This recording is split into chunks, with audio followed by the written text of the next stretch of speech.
la, ce mă distrez eu? Să mă duc la casa mea, de acolo de sus. Am găsit un nou Kinder pe jos. Ia să-l iau să-l mănânc, să-l desfac. Să-l gust. Puțin gust. Am mâncat jumătate din el deja, e foarte bun.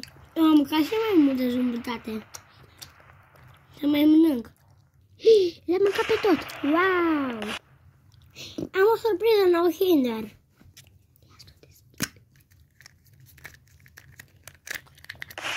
Hai să deschid eu. Ce chestii sunt astea? Wow! O am montat jumătate din ea. Să o montez pe toate. Revenim după ce o montăm. Am montat jucăria, ce faină e! O, țin jucăria în mână până ajung acasă. Wow, da, bombardamentele prin Ucraina, wow! Ce rău! Am luat și un animal de companie. Să-mi pun jucăria jos. Gata. Acum trebuie să mă culc. Sunt cam răcită, dar nu băgați în seamă. Gata, mă culc. Ce până moare. Este dimineață. Trebuie să mă duc să mănânc. Îmi e sete, să-mi iau apa care trebuie să beau azi noapte. Asta nu e o apă. Ce am băut? De ce să mai mare decât?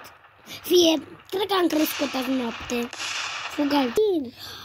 Am băut o travă care mi-a pus azi noapte un străin sau un hoț și acum are mai mare. Cred că peste câteva minute sau ore o să fiu mai mică.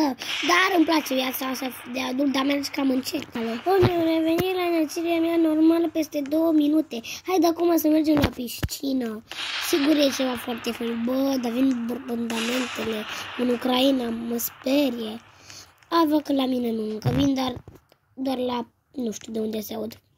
Să mă urc pe rampă. Mai sunt mulți fete. Hai să sar. Ce drăguț. Este și o prietenă de alături. Este și o prietenă de alături cu mine. Ce bine e prietenă, nu-i așa? Da. Da, unde ești tu? Că eu nu te văd. Unde-te, prieteno? Ce mai faci? Bine, prieteno. Păi, prietenul, eu trebuie să plec acasă. Bine, ceau. Ceau, ne vedem mâine. Wow, ești cam spirioasă. Da, pot să mă teleportez, am super puteri. Ok.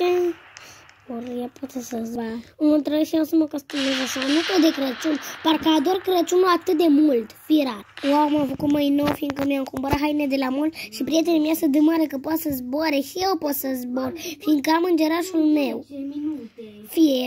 O să mă duc acum acasă, numai să mi se oprească efectul. Gata.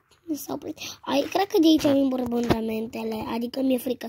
Hai să încerc puțin să mă bag, să văd ce este dacă... Am rămas blocat aici. Am ajuns în cer, cred că să cași și să mă lovesc. Bine că puteam să zbor, că nu știu chiar ce mă făceam. Să mă duc acasă să-mi pregătesc micul dejun. Prânzul, Doamne, mă încurc cu micul dejun. Dimineața n-am putut să... Of, cățenii mari sunt